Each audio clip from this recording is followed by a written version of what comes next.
Na cúpula não vão apenas duas personalidades diferentes, duas ideologias diferentes, mas sim dois conceitos mutuamente exclusivos de convivência entre as pessoas dentro da sociedade e entre diferentes sociedades.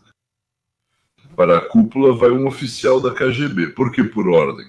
Envenenaram, sufocaram, queimaram em saunas, jogaram pela janela, mataram a tiros na cama dezenas de políticos, generais, líderes de movimentos, simplesmente concorrentes.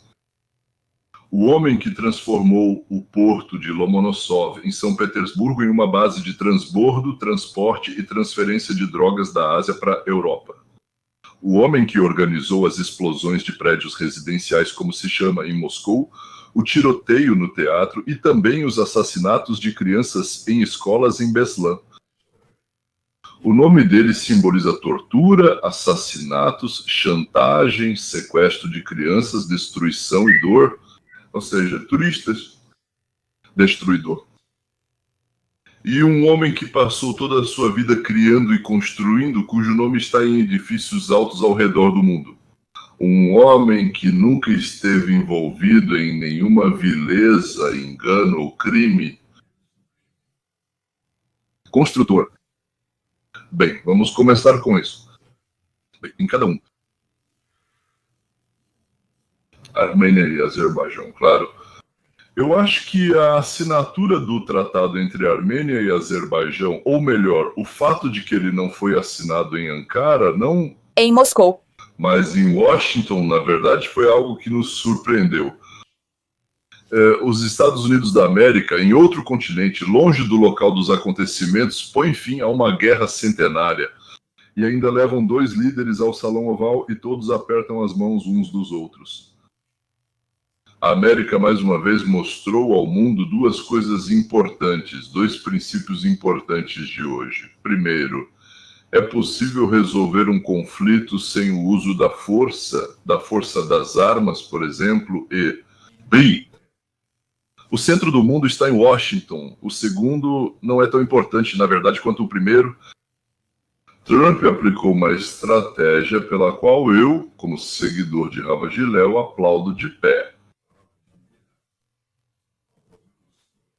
Hoje recebi uma mensagem de um ouvinte meu, um tal de Vladimir Bocharov, e quero lê-la para vocês. Olá, Leon. Ultimamente tenho te escutado o tempo todo. O que Trump está fazendo ficou completamente claro para mim após a última resolução do conflito entre a Armênia e o Azerbaijão. Existe um conflito, é preciso encerrá-lo. Há interesse dos Estados Unidos nessa região. É feita uma proposta para parar o conflito e começar a negociar em condições mutuamente benéficas. Se não, haverá tarifas enormes. Se tudo correr bem, eles assinam acordos. O principal é que eliminam a influência do Kremlin e de Pequim. Visualmente, só que como isso vai acontecer entre a Rússia e a Ucrânia é uma incógnita. É claro que nos Estados Unidos há interesse em ambos os lados. Muito provavelmente, na minha opinião, é disso que se trata. Trump fará de tudo para fechar um acordo e eliminar completamente a influência da China para ambos os lados.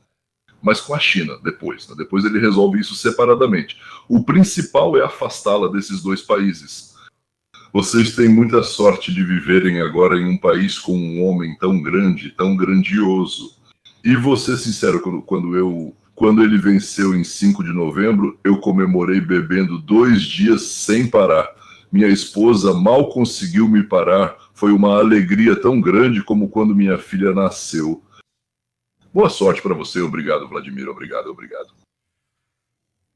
Existe um conflito e ele precisa ser resolvido como faziam no passado. Atacavam. Bem, no melhor dos casos, ameaçavam de atacar. E Trump diz, pessoal, escolham por favor. Aqui está a cenoura, aqui está a pedra. O que vocês querem? Quase todo mundo quer uma cenoura grande e saborosa. Quase todo mundo. Mas ainda vamos falar sobre isso. Até onde Trump chegou. Armênios e azerbaijanos, que até pouco tempo atrás estavam se matando com ódio e entusiasmo, ambos os países reconhecem as fronteiras existentes. A Armênia abre mão completamente de Nagorno-Karabakh E a Armênia aluga para os Estados Unidos da América por 99 anos o chamado Corredor de Zangezur. Ou seja, na minha opinião, é uma faixa de 43 quilômetros do Azerbaijão que leva até Nakhitchevan. E os Estados Unidos criam? Não está escrito exatamente América. O que está escrito lá está com o empreiteiro. E Dário Slavo cria uma corporação que vai administrar esse corredor e vai construir uma rodovia lá, instalar dutos de gás e passar um cabo de fibra óptica. Em Nakhitchevan, tudo isso será conectado à infraestrutura turca, unindo de fato o setor de energia e, digamos assim, transporte, estruturas e coisas do tipo Turquia, Nakhitchevan, Azerbaijão. Isso é um grande feito para o Azerbaijão, mas pode ser ainda maior para o Mir, que era um pária e cuja única proteção era a Rússia. A Mian se torna parte de uma região em rápido desenvolvimento. Editora S. Membro da OTAN, aliás, a Turquia, como garantidora da estabilidade dos Estados Unidos da América, proporcionou, de fato, uma reconciliação entre armênios e turcos, algo que era considerado politicamente impossível. E a Turquia está bem, a Armênia está bem, Nakhitchevan, bem. Isso é meio que uma parte separada do Azerbaijão, mas ainda assim, digamos, um pedaço separado de terra, tudo bem, o Azerbaijão está bem. Então, quem está errado nessa história? Quem está mal é a Rússia e, infelizmente, a Geórgia, que a Rússia de fato subjugou. Agora, a Geórgia está perdendo a oportunidade de se tornar um ponto de trânsito, por assim dizer, no Cáucaso, né? Ou seja, isso é o fim da ideia de Saakashvili sobre o comércio, digamos assim, sobre o renascimento comercial da Geórgia como um ponto de interseção de várias rotas. Ou seja, agora não faz mais sentido construir o porto de Moscovo que ele começou, nem as rodovias para as fábricas de montagem. Agora isso é um pântano para onde o indicado de Putin, Kemanishvili, levou a Geórgia com subornos, com enganos em massa e, quando necessário, com a força das forças especiais russas.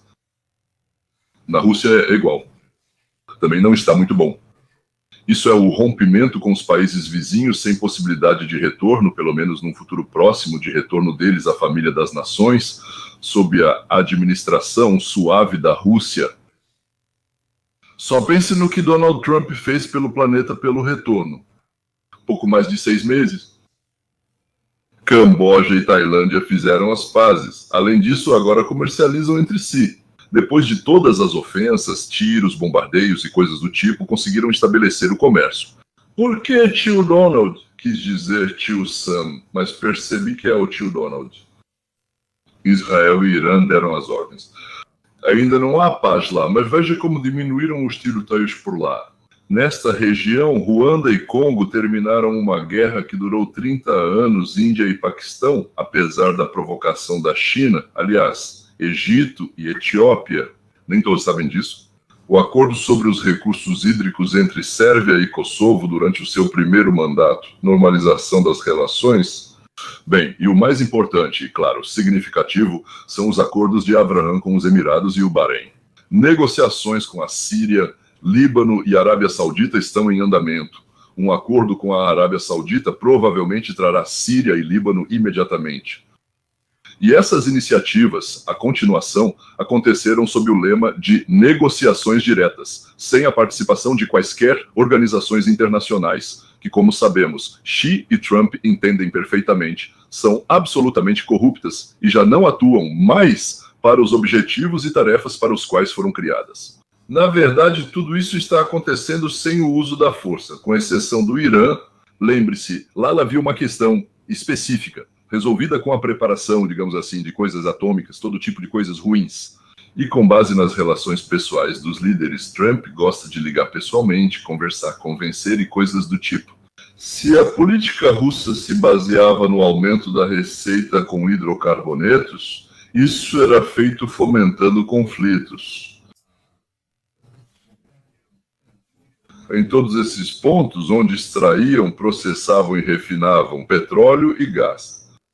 Dessa forma, o fornecimento de petróleo e gás diminuía e se tornava mais difícil, e o preço disparava. O que que naturalmente é bom para a Rússia, que tem isso praticamente como, se não a única, né? Então a principal fonte de renda. A política dos Estados Unidos da América sob Trump era apagar todos os conflitos e dar oportunidade ao desenvolvimento de conexões, comércio, troca de conhecimentos para reduzir custos, aumentar o volume de negócios e melhorar a vida em todos os países que participam dessa troca. Bem, quero dizer, com bens e ideias. Como a segunda maior potência mundial é a China, por um lado, ela quer que os potenciais rivais lutem entre si, sim, mas por outro lado, que as guerras não atrapalhem o comércio, o que preocupa a China. Naturalmente, a China joga 2 jogos ao mesmo tempo. Bem, os países costumam fazer isso, mas não se comprometem nem com uma política nem com a outra, por assim dizer. Até hoje, Trump está superando, nem sei qual palavra usar exatamente, a Rússia praticamente em todo o mundo, ensinando líderes de outros países como resolver conflitos sem o uso de armas, porque a Rússia e a China sempre ensinaram como usar armas por qualquer motivo. Sim, e nesse sentido, Trump também é um seguidor do Rabino Hillel, mas talvez ele mesmo não saiba disso. Putin e sua equipe do Kremlin talvez ainda não tenham entendido isso, mas a maneira como eles querem puxar as cordas em todas as áreas quentes do mundo já está irremediavelmente ultrapassada. É como assistir a um filme dos anos 40 do século XX, claro, e compará-lo com Star Wars, com o mais recente. Ou até de forma ainda mais contrastante. E o principal é que o método de sabotagem e força que era usado pela antiga CIA, assim como o Hatay, KGB e outros como a Stasi e a Securitate. Ela não tem futuro. Porque a população do planeta está observando as mudanças que estão acontecendo e logo vai entender o que elas significam pessoalmente para cada um. Ou seja, aumento do padrão de vida, mais segurança e uma quadruplicação das oportunidades para cada um de nós. Sem nem começar a briga, Trump já destruiu completamente o conceito russo. Assim como Armênia, Azerbaijão, Bálticos, Hungria, Polônia, Índia, Cazaquistão, outros também olham e pensam, isso é vantajoso para mim? Não, paz ou guerra. Se a paz for mais vantajosa, então, claro, paz. E aí vem a questão com Trump. Ou Putin, Estados Unidos da América, ou Rússia? Qual Putin escolher para o Kremlin? Claro, não, pai. O fato de que a assinatura do acordo foi em Washington, a milhares de quilômetros dos vizinhos Baku e Erevan, sim, um do outro, como dizem, meia hora de avião, voaram pelo mundo todo para chegar aqui. Isso mostrou para quem se deve beijar o anel, ou o anel de sinete, como se chama em russo. Aliev, um diplomata oriental, já compreendeu tudo faz tempo. Aliev, aliás, eu fui ao Azerbaijão nas últimas eleições como observador eleitoral, e já naquela época, os Estados Unidos eram como um grande e importante amigo. Por isso, dos Estados Unidos trouxeram várias pessoas da imprensa, da mídia, para que elas observassem e depois descrevessem isso nos Estados Unidos. Agora, primeiro vem Alá, depois Trump, os Estados Unidos, depois Erdogan, depois Aliyev e só depois todos os outros. Bem, Muhammad está ali entre Alá e Trump, claro, Muhammad. Pashinyan, claro, é um professor, ou seja, não é um briguento de rua. E os professores geralmente demoram mais para entender as coisas, mais do que as pessoas que têm malandragem de rua. Então ele percebeu onde está o portão para o paraíso. E não era em Moscou. Aliás, eu parabenizo os armênios pelo fato de que séculos após sua chegada ao Cáucaso, finalmente está começando sua integração na região. A Rússia sempre atrapalhou mantendo a população armênia como cães de guarda. Mas aí Putin se meteu na guerra na Ucrânia, ficou atolado e perdeu o controle. O controle vai diminuir, por assim dizer, sobre a região e, de modo geral, sobre tudo o que está fora da Rússia e da Ucrânia. Nessa região, a Turquia é a potência regional, enquanto os Estados Unidos são a potência global e os líderes. A zona de influência do Império Russo foi reduzida. Claro, o Serviço Federal de Segurança não vai ficar sentado em silêncio e sem fazer nada. Haverá assassinatos, sabotagens, provocações, como o Putin fez uma vez no Tartaristão. Mas vamos esperar que as inteligências da Turquia e dos Estados Unidos da América também façam jus ao seu pão com manteiga. E a Rússia está passando por um momento difícil, né? Trump está pressionando pelo fim do massacre. Notícias importantes surgiram ontem à noite no Special Report com Brett Baier. O presidente Trump encontrará Vladimir Putin, presidente da Rússia, no Alasca nesta sexta-feira. Trump reconheceu que encerrar a guerra da Rússia na Ucrânia não será fácil ao falar sobre o assunto. Na verdade, isso não é simples, é muito difícil, mas nós vamos recuperar algumas coisas, nós vamos mudar algumas coisas. Haverá uma troca de territórios para melhorar para ambos os lados? Trump disse que haverá uma troca de territórios. Bem, até agora, nenhum dos dois lados concordou com isso. Mas Trump geralmente gosta de se adiantar e apresentar as coisas como se já tivessem acontecido. Agora não está claro qual território será trocado. Brian, a Rússia ocupa cerca de 20% da Ucrânia e a Ucrânia controla apenas cerca de 30 milhas quadradas de Kursk depois que invadiu a Rússia no ano passado. O que Putin acertou com o Alasca para que seu avião não fosse abatido ao voar para outro lugar? O Alasca foi comprado da Rússia em 1867 após a Guerra da Crimeia, quando o país precisava de dinheiro. O preço foi de 7,2 milhões de dólares, cerca de 2 centavos por acre. Alguns europeus orientais temem que esta cúpula esteja se assemelhando ao momento de Munique antes da Segunda Guerra Mundial. O presidente da Ucrânia, Volodymyr Zelensky, descartou a possibilidade de ceder território à Rússia, escrevendo hoje de manhã no IC, abre aspas. O presidente Trump anunciou que está se preparando para um encontro com Putin no Alasca. Muito longe desta guerra que está devastando nossa terra contra nosso povo e que de qualquer forma não pode ser encerrada sem nós, sem a Ucrânia. Zelensky se gaba, claro, sim. Ele já mostrou que realmente não sabe negociar nem um pouco, só atrapalha. Por outro lado, se os Estados Unidos da América disserem e ele não concordar, então não haverá mais nenhum tipo de fornecimento. Gente, o que foi? Zelensky agora correu para a Europa, para os amigos europeus, para descobrir se eles podem ajudá-lo caso Trump se recuse. Mas acho que, além de palavras de solidariedade e uns trocados com cocaína, eles não vão poder ajudá-lo com mais nada. Eles têm outros assuntos mais interessantes agora, por exemplo, anunciar na Assembleia da Organização das Nações Unidas a Organização da Pátria do Povo Palestino. Ou seja, grupos formados nos campos, uma mistura de súditos jordanianos com beduínos. A população instruída da Arábia Saudita e dos Emirados os chama de ralé e gentalha. A situação na Europa é tão incerta que os governos de vários países estão fazendo de tudo para mostrar aos milhões de muçulmanos que vivem em seus países que compartilham o desejo deles de ajudar os irmãos em Gaza e punir os judeus cruéis, rudes e sem educação. Na verdade, eles não os chamam de judeus, mas de sionistas ou israelenses, pois dizer judeus é considerado inadequado. Após o Holocausto, se o mesmo ocorresse contra os israelenses, seriam pessoas completamente diferentes envolvidas. Esses são outros judeus, e os sionistas são os judeus ruins. Tudo o que eles querem dizer aqui é judeus, que quer viver em sua terra natal, nada mais do que isso.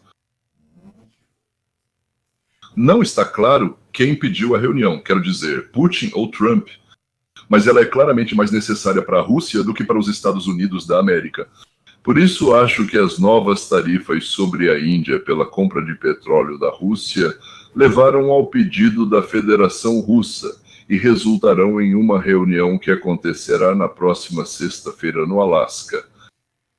E eu acho que isso já não é mais uma tática de procrastinação, porque, bem, mais uma semana, sim, tanto faz. Uma semana vai passar. E realmente, finalmente, é o ponto a partir do qual a Rússia vai negociar. De novo, isso vai ser devagar, vai ser uma enrolação, vai ter todo tipo de exigências idiotas e outras coisas. Então vão aumentar os impostos para a Índia ou para mais alguém, dizer se eles têm impostos pode ser também uma tarifa. E a Ucrânia declara que 20 mil de suas crianças foram capturadas por soldados russos. Alguns especialistas em política externa afirmam que as tarifas de Trump sobre a Índia levaram Putin a concordar com essa cúpula. Trump diz que vai dobrar as tarifas sobre a Índia. A Índia é uma grande importadora de petróleo russo. Antes da invasão em larga escala pela Rússia, a Índia importava apenas uma pequena parte do seu petróleo da Rússia. Hoje, cerca de 40% do petróleo do país vem da Rússia. Se for verdade que a Rússia levou milhares de crianças ucranianas, parece que é verdade. Continuação. Eles terão que devolver todos de acordo com a lista. Espero que isso esteja no acordo que Putin vai discutir com Trump. Concordo com Trump que Zelensky lá, bem, não é necessário de jeito nenhum.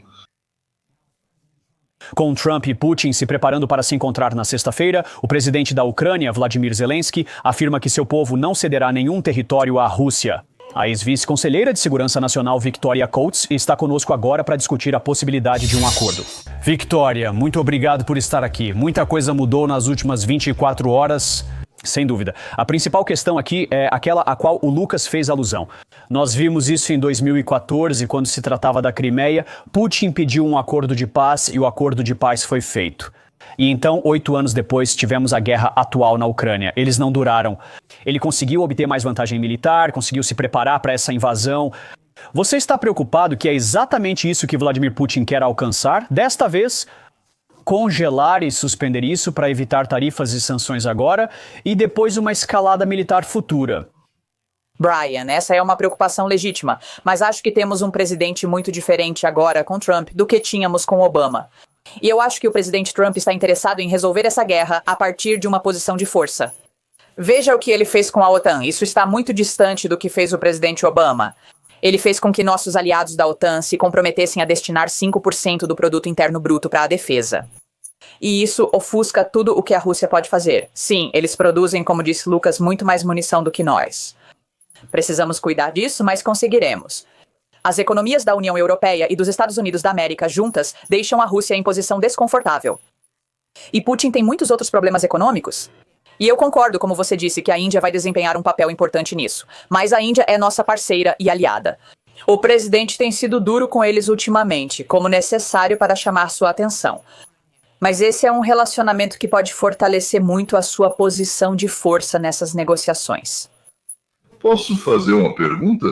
Um dos lados quer conseguir mais do que já conquistou e do que pode conquistar, e o outro lado quer que os russos saiam do seu território, mas não consegue obrigá-los a isso.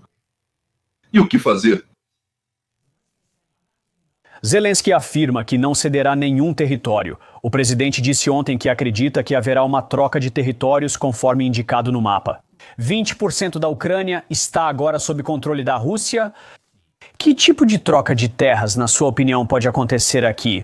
Quando Zelensky diz, não me interessa absolutamente ceder qualquer parte desse território que você vê ali em vermelho russo? Acredito que a Rússia e a Ucrânia adotarão posições maximalistas nas negociações. E Putin mudou um pouco sua disposição de se encontrar com Zelensky. 10 dias atrás, isso era absolutamente impossível. Ele nunca teria feito isso. Agora, aparentemente, existem algumas circunstâncias em que ele concordaria. Vamos ver o que acontece em 15 de agosto.